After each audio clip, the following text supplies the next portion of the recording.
E aí, espero que todos estejam bem. Hoje iremos aprender sobre dispositivos de expansão, filtros secadores e outros acessórios utilizados em sistemas de refrigeração.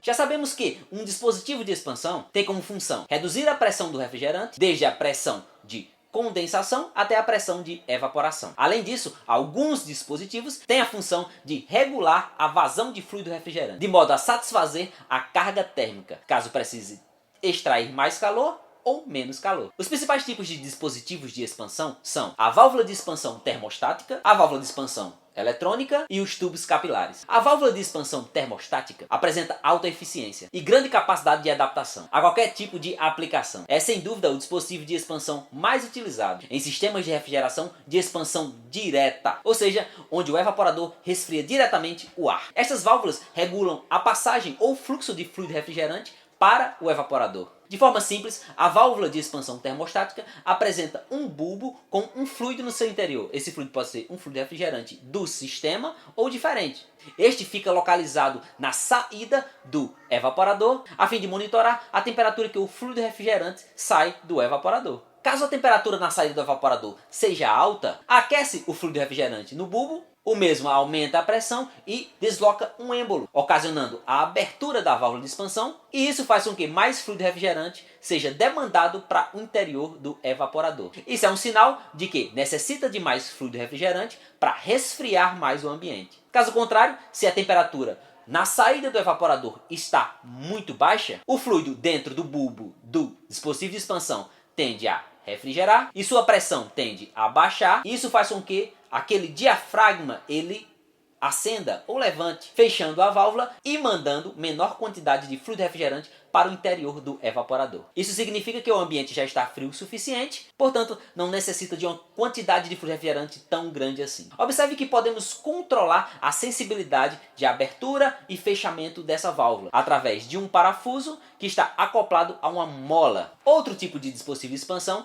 é a válvula de expansão eletrônica. Ele funciona de forma idêntica ao dispositivo de expansão mostrado anteriormente. Só que, ao invés de utilizar um bulbo, ou seja, a forma analógica de controle de temperatura e atuação de abertura e fechamento da válvula, aqui temos componentes eletrônicos atuando. Logo, o bulbo da válvula termostática é substituído por um termistor NTC ou PTC. Um termistor NTC, ou de coeficiente de temperatura negativa, apresenta diminuição da resistência elétrica com o aumento da temperatura, enquanto que um PTC, ou coeficiente de temperatura positivo, ocorre um aumento da resistência elétrica em detrimento do aumento da temperatura. Portanto, são dispositivos eletrônicos com materiais sensíveis a mudanças de temperatura. Mas garanto que ele faz a mesma coisa, atua da mesma forma que uma válvula termostática, só que apresenta algumas vantagens. Como, por exemplo, promovem um controle mais preciso da temperatura, por ser formado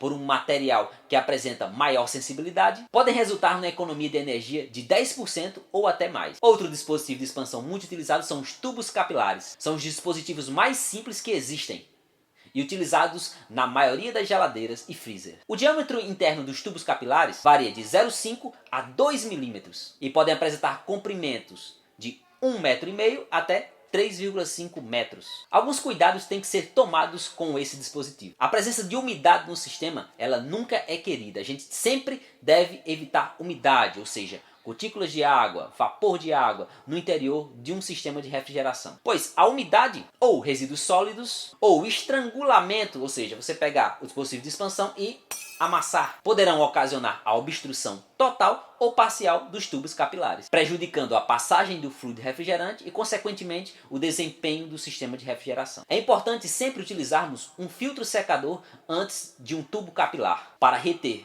impurezas e umidade e corpos estranhos, evitando assim o seu entupimento. As vantagens dos tubos capilares são simplicidade, baixo custo e permitem uma equalização das pressões quando o sistema está parado. Ou seja, a pressão de alta e a pressão de baixa, elas tendem a se igualar. Isso é bom, pois quando o motor ou compressor parte, não força muito. Os tubos capilares apresentam algumas desvantagens, como por exemplo, impossibilidade de regulagem, de satisfazer distintas condições de carga, risco de obstrução por matéria estranha por ter um diâmetro muito pequeno. O sistema de refrigeração tem que trabalhar com a quantidade certa de fluido refrigerante, podendo o excesso prejudicar o desempenho de um sistema de refrigeração, e apresenta redução da eficiência operacional para qualquer variação de carga térmica ou da temperatura de condensação. Os filtros secadores, por sua vez, são dispositivos destinados a eliminar a umidade que, apesar dos cuidados tomados antes e durante a carga ou a colocação de fluido refrigerante no sistema,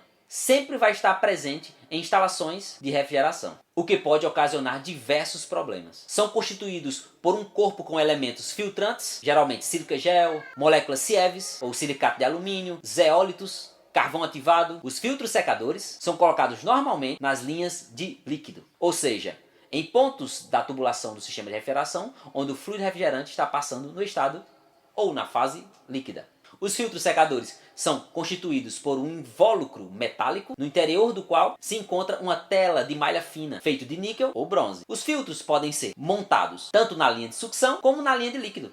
Quando colocados na linha de sucção ou antes do compressor, evitam que impurezas penetrem no compressor juntamente com o vapor de refrigerante. Filtro na linha de líquido ou antes do dispositivo de expansão destina-se a evitar que impurezas fluam para o evaporador juntamente com o refrigerante líquido. Lembrando que qualquer espécie de impureza pode danificar o desempenho do sistema de refrigeração e, no caso mais sério, ocasionar a queima do compressor. O coração do sistema, o componente mais caro de um sistema de refrigeração. É importante realçar que o filtro secador deve ser instalado na posição correta, conforme mostra a figura.